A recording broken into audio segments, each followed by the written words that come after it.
اللہ اللہ اللہ اللہ۔ تمام تعریفیں، حمد اور ثنا اللہ تبارک و تعالیٰ کے لیے۔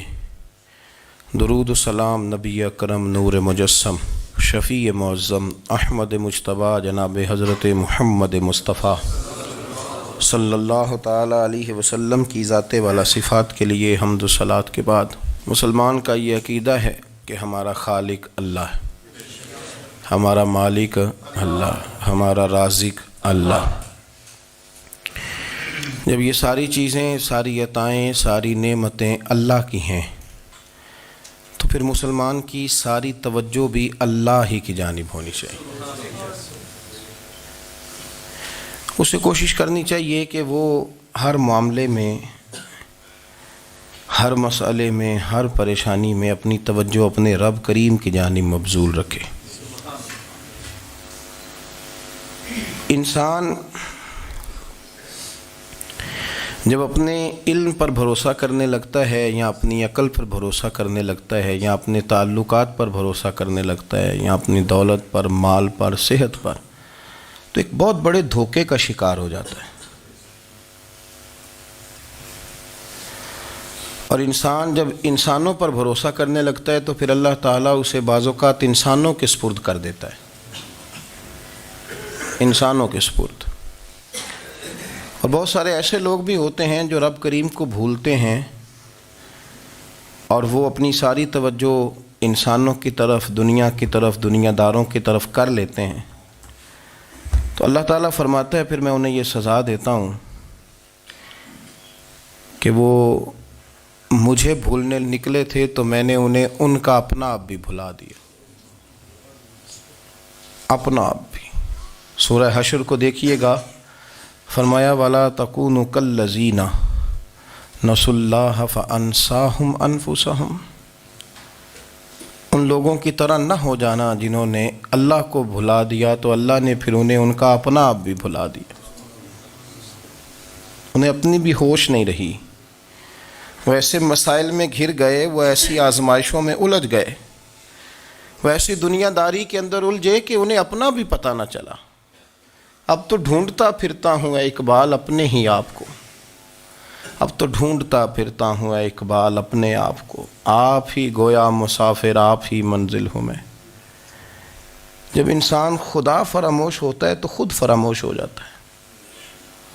ہمارا بڑے زمانے سے تکیہ ہے، کبھی امریکہ پر، کبھی یورپ پر، کبھی برطانیہ پر، کبھی مالداروں پر، کبھی اسلحے والوں پر۔ اس کا نقصان یہ ہوا کہ اپنا کوئی وجود نہیں رہا، اپنا کوئی نظریہ نہیں رہا، اپنی کوئی سوچ نہیں رہی۔ ایسے محسوس ہوتا ہے کہ کوئی منشور نہیں، کوئی دستور نہیں، لگام منہ میں ہے اور اس کا سرا کسی کے ہاتھ میں ہے، وہ جدھر چاہتا ہے ہمیں گھما لیتا ہے۔ اللہ فرماتے ہیں یوں نہ ہو جانا کہ تم رب کو بھلا دو اور پھر تمہیں اپنا آپ بھی بھول جائے۔ اولئک ھم الفاسقون، فرمایا یہ وہ لوگ ہیں جو نافرمان ہیں اللہ کے، یہ نافرمان ہیں۔ جب یہ نظریہ بن گیا، جب یہ ذہن بن گیا کہ پیدا اللہ نے کیا ہے، دینا اللہ نے ہے، عطا کرنے والا اللہ ہے، نوازنے والا اللہ ہے، تو پھر ساری توجہ دنیا داروں کی طرف رکھنا، میں اللہ والوں کی طرف توجہ رکھنے کا قائل ہوں، میں وہ سمجھتا ہوں، ہم اس چیز کے قائل ہیں، لیکن وہ بھی کوئی آستانہ ہے کہ جہاں حق مرشد کا نعرہ تو بڑا لگے پر رب کا نام ہی نہ سننے کو ملے۔ یہ بھی کوئی بات ہوئی کہ جہاں یہ تو نعرہ زور سے لگے کہ جیوے جیوے مرشد جیوے، لیکن استغفار کا درس ہی نہ ملے۔ جہاں ہر وقت یہ بتایا جائے کہ یہاں آ گئے تو بچ گئے، کیسے بچیں گے؟ میرے رسول پاک علیہ السلام کا دروازہ سب سے بڑا دروازہ ہے، حضور کا دروازہ سب سے بڑا دروازہ ہے، لیکن میرے دوستو یاد رکھنا، نبی پاک علیہ السلام نے بھی لوگوں کو جب رستہ دکھایا ہے تو رب کریم کا رستہ دکھایا ہے، اللہ کا رستہ دکھایا، اللہ کریم کا رستہ دکھایا، لوگوں کو رب کی طرف توجہ کرائی۔ میرے رسول کریم سید عالم صلی اللہ تعالیٰ علیہ وسلم نے لوگوں کی اللہ کی جانب توجہ کرائی اور لوگوں سے یہ کہا کہ وہ اپنے رب کریم کی جانب اپنا ذہن رکھیں، اپنی توجہ اپنے اللہ کی جانب مبذول کریں۔ میری بات کو اچھے طریقے سے سمجھیے گا، علم اللہ تبارک و تعالیٰ عطا کرتا ہے، تو اسے اللہ کی عطا ہی سمجھنا چاہیے۔ کچھ لوگوں کے پاس علم ہوتا ہے پر علم نافع نہیں ہوتا، وہ ٹامک ٹونیاں مارتے رہتے ہیں ساری زندگی۔ علم کو اللہ کی عطا سمجھیں، اپنی عقل پر اپنے شعور پر زیادہ بھروسہ نہ سمجھیں، نظر اللہ پہ رکھیں۔ حضرت مولا علی شیر خدا کرم اللہ تعالی وجہہ الکریم سے کسی نے پوچھا تھا بڑا عالم کون ہوتا ہے؟ ہمارے ہاں تو اب وہ والے عالم پائے جاتے ہیں نا، اللہ ماشاءاللہ، جو ممبر پہ بیٹھتے ہیں تو دعوے ہی دعوے ہیں، ممبر پہ بیٹھتے ہیں تو دعوے ہی دعوے ہیں، اس طرح کے عالم ہمارے ہاں پائے جاتے ہیں۔ وہ ہر بات میں دعویٰ کرتے ہیں، میں یہ کر دوں گا، میں وہ کر دوں گا۔ یہ مزاج علماء کا نہیں۔ حضرت علی المرتضیٰ سے کسی نے پوچھا بڑا عالم کون ہوتا ہے؟ فرمایا بڑا عالم وہ ہوتا ہے کہ جسے مسئلے کا پتہ نہ ہو تو وہ کہہ دے مجھے نہیں پتہ، میں پتہ کر کے بتاؤں گا، غلط بات بیان نہ کرے۔ امام مالک سے کسی نے کوئی مسئلہ پوچھا تو آپ فرمانے لگے مجھے اس سوال کا جواب نہیں آتا، ہمارے بزرگ سمجھاتے کیا ہیں؟ وہ کہنے لگا آپ اتنے بڑے امام ہیں تو اس سوال کا جواب نہیں آتا۔ آپ فرمانے لگے اگر مجھے ہر سوال کا جواب آتا پھر تو میں خدا ہوتا، مجھے ہر سوال کا جواب نہیں آتا، مجھے تو اتنا آتا ہے جتنا میرے رب نے مجھے عطا کر دیا ہے۔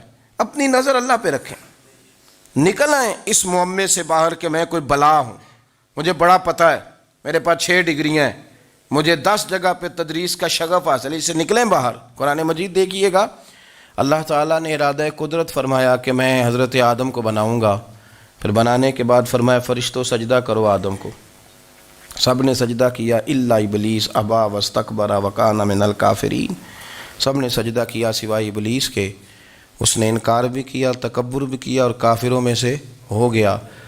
تو یہ جب اللہ تعالیٰ نے سجدہ کرایا تو کیسے کرایا؟ اللہ تبارک و تعالیٰ نے نا حضرت آدم کو علم سکھایا خود، وعلم آدم الاسماء کلہا، خود اللہ فرماتے ہیں کہ میں نے جناب آدم علیہ السلام کو تمام اشیاء کے نام سکھائے، سب اشیاء کے نام سکھائے۔ تو وہ چیزیں پھر میں نے نا، اللہ فرماتے ہیں میں نے فرشتوں پہ پیش کی، میں نے کہا کہ بتاؤ ان کے نام کیا ہے، تو فرشتوں نے جو جواب دیا ہے وہ سمجھنے والا ہے۔ اللہ نے چونکہ خود علم سکھایا تھا حضرت آدم کو، جناب آدم سکھایا تھا، لیکن فرشتوں کو نہیں سکھایا تھا۔ تو اللہ کریم نے فرمایا فرشتوں اب یہ بتاؤ ان چیزوں کے نام کیا ہیں؟ تو فرشتے کیا کہتے ہیں؟ فرشتے عرض کرتے ہیں قالوا سبحانک لا علم لنا۔ آپ کبھی یقین کریں اس چیز کی لذت لیں تو مزہ آ جائے۔ کہا قالوا سبحانک، کہنے لگے تو پاک ہے، قالوا سبحانک، کہنے لگے تو، بھئی آدم علیہ السلام کو نام سکھا لیے، پھر فرشتوں کے سامنے وہ چیزیں پیش کر کے کہا ان چیزوں کے نام بتاؤ، تو فرشتے کیا کہتے ہیں؟ کہتے ہیں قالوا سبحانک، تو پاک ہے، لا علم لنا، ہمارے پاس کوئی علم نہیں، الا ما علمتنا، ہمیں تو اتنا پتہ ہے جتنا تو نے ہمیں سکھا دیا ہے، ہمیں تو اتنا پتہ ہے جتنا تو نے ہمیں، لا علم لنا، ہمارے پاس کوئی علم نہیں ہے، اتنا ہی پتہ ہے جتنا تو نے ہمیں سکھا دیا ہے، اس سے زیادہ ہمارے پاس علم۔ اور یہ کیوں تو نے ہمیں جتنا سکھایا اتنا پتہ ہے؟ فرشتے یہ نہیں کہتے یا اللہ تو زیادہ سکھا، آدم کو دیا تو ہمیں بھی دے، یہ نہیں فرمایا، فرمایا انکا انت العلیم الحکیم، اے اللہ تو علم والا بھی ہے اور حکمت والا بھی ہے، تجھے پتہ ہے کس کو کتنا دینا ہے، جتنا تو نے مناسب سمجھا جناب آدم کو دیا، اور جتنا تو نے بہتر سمجھا وہ تو نے ہمیں عطا فرمایا۔ تو اگر آپ کے پاس علم ہے، کہیں نالج ہے، تو اس کو اللہ کی عطا سمجھیں۔ ہمارے ہاں بہت سارے لوگ بن کے بیٹھ جاتے ہیں، میں اکثر کہتا ہوں کہ پھر وہ دعوے کرتے ہیں میرے علاقے والے جاہل ہیں، میرے شہر والے جاہل ہیں، میرے خاندان والے پڑھے نہیں۔ یہ آپ کا دعویٰ ہے، یہ آپ کو خراب کر دے گا۔ ہم نے بہت سارے ایسے لوگ دیکھے جو بہت بڑے عالم تھے، لیکن اللہ جب لینے پہ آیا تو عقل ہی لے گیا، شعور ہی چلا گیا، حافظے ختم ہو گئے۔ آپ دیکھتے ہیں بڑھاپے میں کچھ لوگ ایسے ہوتے ہیں کہ جن کو یہ بھی یاد نہیں رہتا کہ میرا نام کیا ہے، میں کہاں ہوں، مجھے کدھر جانا ہے۔ تو اس وقت سے اللہ کی پناہ مانگیں اور اپنی نظر اپنے رب کریم کی جانب رکھیں، اللہ کی جانب اپنی نظر کو مبذول رکھیں۔ دوسری بات، علم کے بعد ایک چیز آتی ہے جس کا نام ہے ہدایت، جس کا نام ہے تقویٰ، جس کا نام ہے پرہیزگاری، جس کا نام ہے عمل، عبادت، ریاضت، یہ بھی اسی وقت ہی نصیب ہوتی ہے جب میرا رب کریم نصیب فرما دیتا ہے۔ ہم نے نا نیکی کا اپنا اپنا سٹیٹس بنا لیا ہے، اپنا اپنا معیار بنا لیا ہے۔ کچھ لوگ کہتے ہیں کہ جناب مسجد میں سیمٹ کا توڑا دینے سے بہتر ہے کسی غریب کو آٹے کا تھیلا دے دو۔ اب اس نے اپنا مزاج بنا لیا نا نیکی کا، اس نے اپنا سٹیٹس بنا لیا ہے۔ میرا یہ سوال ہے کہ نبی پاک صلی اللہ تعالیٰ علیہ وسلم جب مدینہ شریف آئے تھے تو حضور نے سب سے پہلے غریبوں میں آٹا تقسیم کیا تھا کہ سب سے پہلے مسجد بنائی تھی؟ کیا عجیب لوگوں کا رنگ ہے، اپنی مرضی کی ہدایت، اپنی مرضی کا تقوی، اپنی مرضی کا معیار۔ مسجد کوئی بڑا چھوٹا خطیب بھی میری طرح کا ہو نا تو وہ مسجد میں بیٹھ کے جب نبی پاک کی بات کرتا ہے تو کہتا ہے میرے رسول پاک غریبوں کا سہارا بن کے آئے۔ وہ غریبوں کی بات کرتا ہے، مسکینوں کی، لاچاروں کی، کمزوروں کی بات۔ تو مسجد ہی تو وہ ادارہ ہے جہاں سے غریبوں کی بات ہو رہی۔ تو اب لوگوں نے غریب کو اور مسجد کو لڑانا شروع کر دیا، اس کو لڑاؤ کہ مسجد میں پیسے دینے سے بہتر ہے آپ غریب کو آٹے کا تھیلا دے دیں۔ آپ یہ کیوں نہیں کہتے کہ مسجد میں بھی آپ توڑا دیں ایک سیمٹ کا اور ساتھ غریب کو بھی خدمت کریں؟ یہ کیوں نہیں تقویٰ؟ اپنی اپنی مرضی کا مزاج، اپنی اپنی۔ کچھ لوگ کہتے ہیں چھوڑو جی، ساری زندگی انسان نماز پڑھتا رہے اور پھر گالیاں بھی دیتا رہے، بندہ داڑھی بھی رکھ لے اور جھوٹ بولنا بھی نہ چھوڑے۔ تو یہ آپ نے اپنے پاس سے تقوی کا معیار بنایا ہے۔ گالی دینے کا گناہ ہے اور داڑھی رکھنے کا ثواب ہے۔ تو اگر آپ داڑھی رکھے ہوئے ہیں اور آپ کوئی غلطی کر رہے ہیں تو اس سے آپ کی داڑھی کا ثواب ختم، اللہ کرے آپ کو سمجھ آئے میری بات کی۔ آپ کوئی غلطی کر رہے ہیں، داڑھی کا ثواب اس سے ختم، وہ اپنی جگہ پہ قائم ہے چیز۔ اپنی مرضی کا کیوں تقوی کا معیار بناتے ہیں؟ تقوی کا مزاج اپنی مرضی کا نہ بناؤ، اللہ کی بارگاہ سے دعا مانگو کہ یا اللہ ہمیں ہدایت کا نور عطا فرما، اللہ تو ہمیں رستہ دکھا، تو بتا کہ ہدایت کیا ہے۔ تو رب فرماتا ہے اللہ ولی الذین آمنوا، اللہ مومنوں کا مددگار ہے، یخرجہم من الظلمات الی النور، وہ انہیں اندھیروں سے نکالتا ہے اور نور کی طرف روشنی عطا فرماتا ہے۔ اندھیروں سے نور کی طرف اللہ لاتا ہے۔ اللہ ولی، اللہ مومنوں کا ولی ہے، وہ انہیں اندھیروں سے نور کی طرف نکالتا ہے۔ ہدایت ہمیشہ اللہ کی طرف سے سمجھے۔ جب وہ نماز کی توفیق دیتا ہے تو اپنے فضل سے دیتا ہے، جب وہ ذکر کی توفیق دیتا ہے تو اپنے فضل سے۔ ہم سمجھتے ہیں ہو جی فلانا نہیں پڑھ رہا بڑا بیوقوف ہے، فلانا نہیں پڑھ رہا، تو تم کیا اپنی عقل کے زور پہ پڑھ رہا ہے؟ میں جی اللہ کے فضل سے 2 سپارے پڑھتا ہوں، تو کس پہ احسان کرتے تو 2 سپارے پڑھ کے رویا کر، کہا اگر مالک تو بڑا قریب نہیں؟ بڑے لوگ ہیں جن کو پورا قرآن حفظ ہے پر انہیں پڑھنے کی توفیق نہیں، تو انہیں فضل کیا اور مجھے توفیق دے دی ہے پڑھنے کی۔ رویا کر، پڑھ کے رویا کر، راتی ساری کر کر زاری، او نیند اکھاں تھی توندے تے فجرے اوہی گناہگار کہاون سب تو نیوے ہوندے۔ مہربانی کریں، ڈریں، نیکی کریں تو پھر ڈریں، پھر احساس پیدا کریں، پھر اپنے اندر وہ کمزوری لائیں، کہیں توبہ توبہ مجھے تو پتہ ہی نہیں، تو جانتا ہی نہیں۔ حضرت سیدنا امام اعظم ابو حنیفہ رحمۃ اللہ تعالیٰ علیہ کے ساتھ ایک شخص کہتا میں نے نماز پڑھی، تو عشاء کی نماز تھی۔ یہ جو لوگ بڑے ہوتے ہیں نا، جن کے پیار کرنے والے بڑے ہوتے ہیں، ان کے گرد خوف بھی بڑا ہی ہوتا ہے، انہیں بڑا ڈر لگتا ہے، بڑی بعض اوقات آزمائش ہوتی ہے ان کی۔ عشاء کی نماز کہتے پڑھی تو امام صاحب نے نا عشاء کی نماز میں تلاوت کی آیتیں فَمَن يَعْمَلْ مِثْقَالَ ذَرَّةٍ خَيْرًا يَرَهُ وَمَن يَعْمَلْ مِثْقَالَ ذَرَّةٍ شَرًّا يَرَهُ، فرمایا جو ذرہ برابر خیر کرے گا وہ بھی قیامت میں دیکھے گا، اور جو ذرہ برابر شر کرے گا وہ بھی قیامت میں اس شر کو دیکھے گا، اس کے سامنے آئے گا۔ تو وہ شخص کہتا ہے کہ سارے لوگ نماز پڑھ کے چلے گئے تو امام صاحب رحمۃ اللہ علیہ نے اپنی داڑھی پکڑی، رو رہے ہیں، کہتے ہیں وہ ذرہ برابر نیکی کا بدلہ دینے والے، وہ ذرہ برابر شر پہ سزا دینے والے، میری سفید داڑھی کو دیکھ مالک، میرے ذرے ذرے سامنے نہ لانا، لوگ تو میری بڑی قدر کرتے ہیں دنیا، میں تو بڑا پہچانا جاتا ہوں، لوگ تو میری راہوں میں پھول لیے کھڑے ہوتے ہیں، مجھے بڑا نوازتے ہیں، قیامت میں رسوا نہ کر دینا، میرے لیے مشکل ہو جائے گی۔ وہ کہتے ہیں میں نے امام صاحب کا درد دیکھا، مجھے کوئی کام تھا تو میں چلا گیا، میں نے کہا کہ وہ اس وقت اللہ کے حضور حاضر ہیں تو میں دوبارہ آؤں گا. کہتے میں تہجد کا وقت آیا تو امام صاحب وہیں بیٹھے تھے اور ان کی داڑھی آنسوؤں سے بھری ہوئی تھی اور زور سے داڑھی پکڑی ہوئی. کہنے لگے مالک رسوا نہ کر دیں, قیامت میں رسوا نہ کر دیں. یار جو ہدایت یافتہ لوگ تھے وہ تو ڈرے ہوئے تھے, وہ تو سہمے ہوئے تھے. وہ تو کہتے تھے یہ اس کا فضل نہیں, اس نے بلا لیا ہے, یہ اس کا کرم نہیں. حضرت باعزید بستامی کسی کافر کو دیکھتے تو رو پڑتے, کہتے مالک تو کتنا قریب ہے, یہ بے ایمان رہ گیا, تو نے اپنے فضل سے مجھے اپنے نبی کا غلام بنا لیا. وہ رو پڑتے. یہاں تو لوگوں کا دعویٰ ہی بڑا ہے. نمازی اللہ خیر فرمائے وہ تو دوسروں کو گھورتا ہے, وہ کہتا ہے جنت کا میں مالک ہوں, کنجیاں میرے پاس ہیں, میں کسی اور کو گھسنے نہیں دوں گا. اور اگر 2-3 حج کر لے تو پھر تو وہ کہتا ہے کہ اب میرے سے پوچھ کے لوگ جنت میں جائیں گے معاذ اللہ. اور اگر وہ 2 4 5 7 دفعہ کوئی نفل پڑھ لے تو پھر وہ کہتا ہے چھوڑیں جی سارے لوگ بے عمل ہیں, میں اکیلا نیک ہوں. نہ ایسا کریں, اپنی توجہ اپنے رب پہ رکھیں, اپنی توجہ اپنے معین الملت والدین, عطا رسول, ہند الولی, غریب نواز, خواجہ معین الدین چشتی, حضرت خواجہ اجمیر, شاہ اجمیر, والی ہندوستان. آخری عمر میں نا سارا دن روتے گزر جاتا, ساری رات روتے گزر جاتی.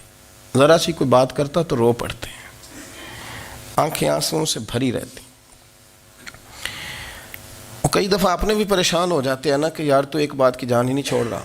تو خواجہ قطب الدین صاحب بختیار کاکی سے لوگوں نے کہا کہ آپ مرشد سے بات کریں, اتنا بھی تو نہیں نہ رونا چاہیے, ہر وقت اس کے آنسو کی کریے. عاشق دا کام ہی رونا تونا, تے بنا رویوں نہیں منظوری. یہ عاشق سدا ہی روندا رہندا ہے, پاویں وصل ہوئے تے پاویں دوری. ہر وقت رونے کا کیا مطلب ہے؟ تو خواجہ قطب صاحب کہتے ہیں میں قریب گیا تو میں نے پیر دبائے, میں نے کہا سونیا لوگ تو کچھ بھی نہیں کرتے, تو نے تو کمال کر دیا. 90 لاکھ آدمی مسلمان کر دیا, دنیا کچھ نہیں کرتی. تو نے 50 سال ساری رات مصلے پہ بیٹھ کے رب راضی کیا. تو شہزادہ تھا, حضور کی اولاد تھا, لیکن معین الدین تیرا ایک پلاٹ بھی نہیں.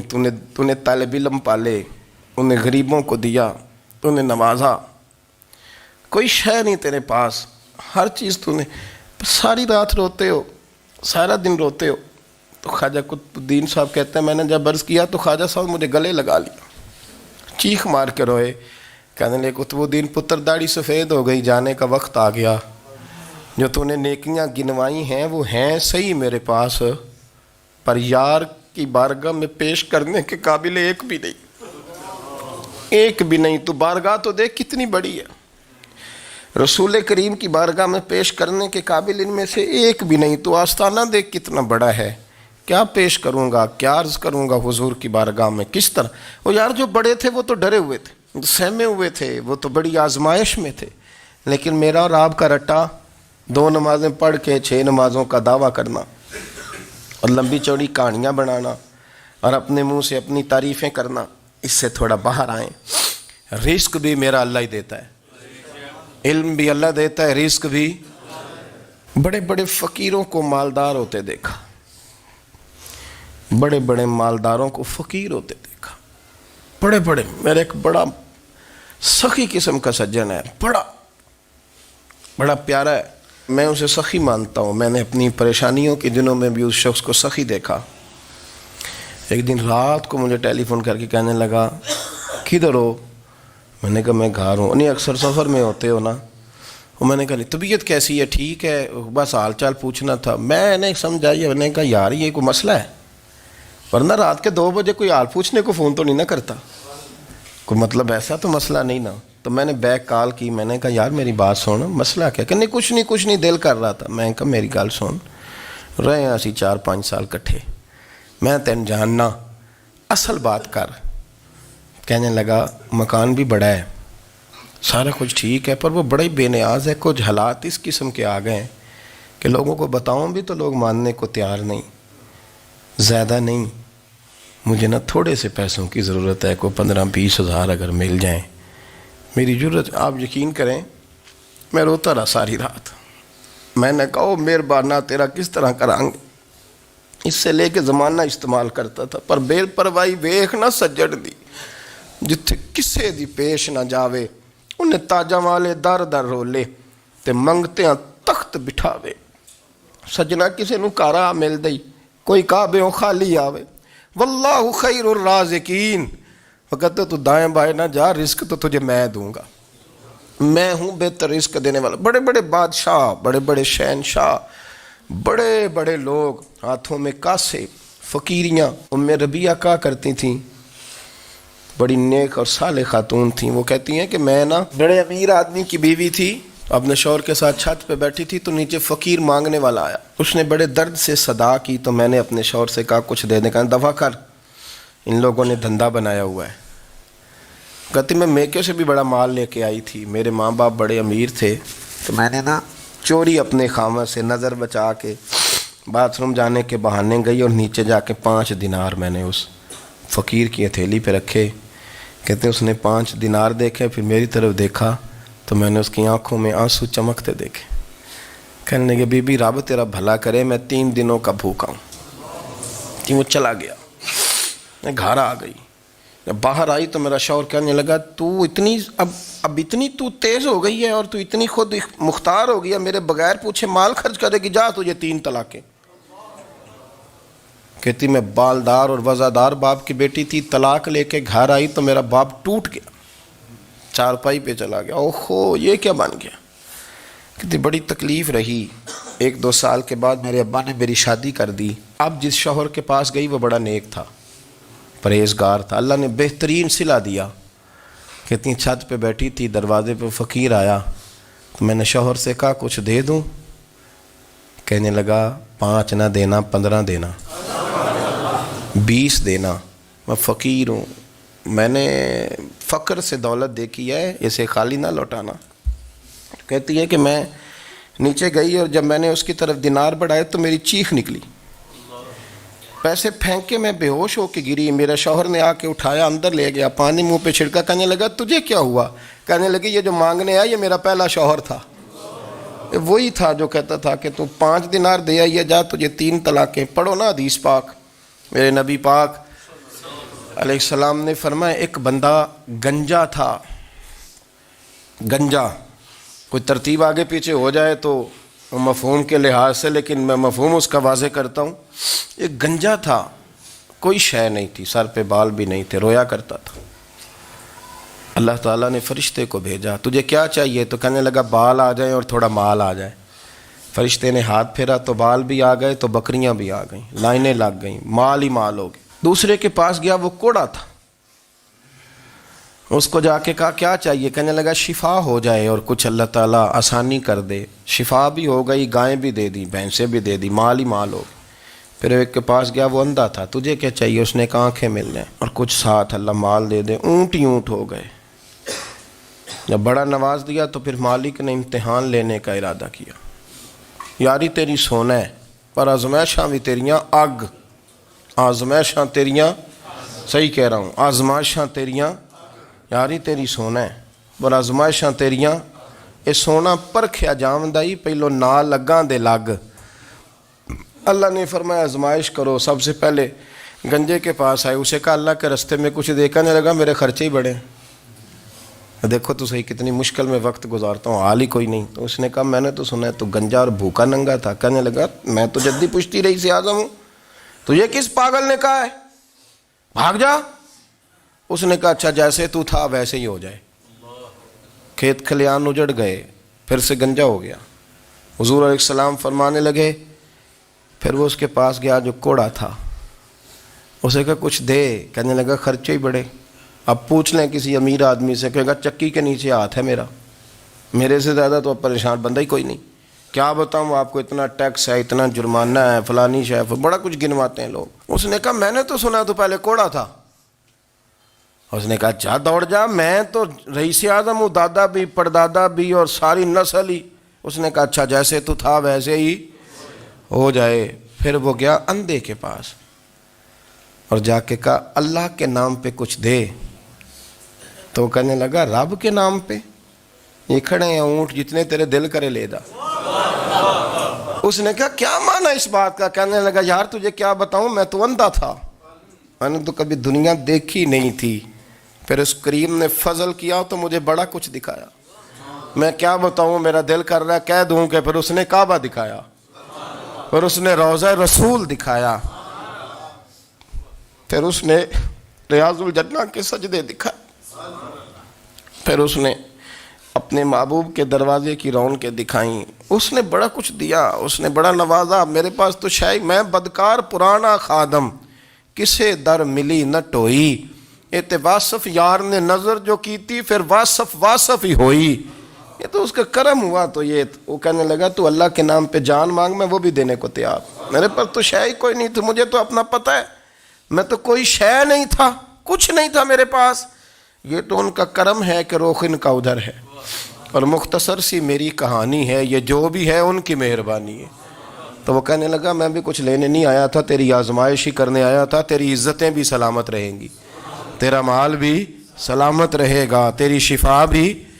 اپنی زندگی میں کبھی بھی اللہ کی بارگاہ سے توجہ ادھر ادھر نہ کریں. چھوڑیں لوگ کیا کر رہے ہیں, دنیا کیا کہہ رہی, کبھی بھی اپنی توجہ دائیں. ہمارا یہ مسئلہ بن گیا کہ ہماری سیاست ہے, ہماری دنیا داری ہے, ہم بندوں کو راضی کرنا چاہتے ہیں.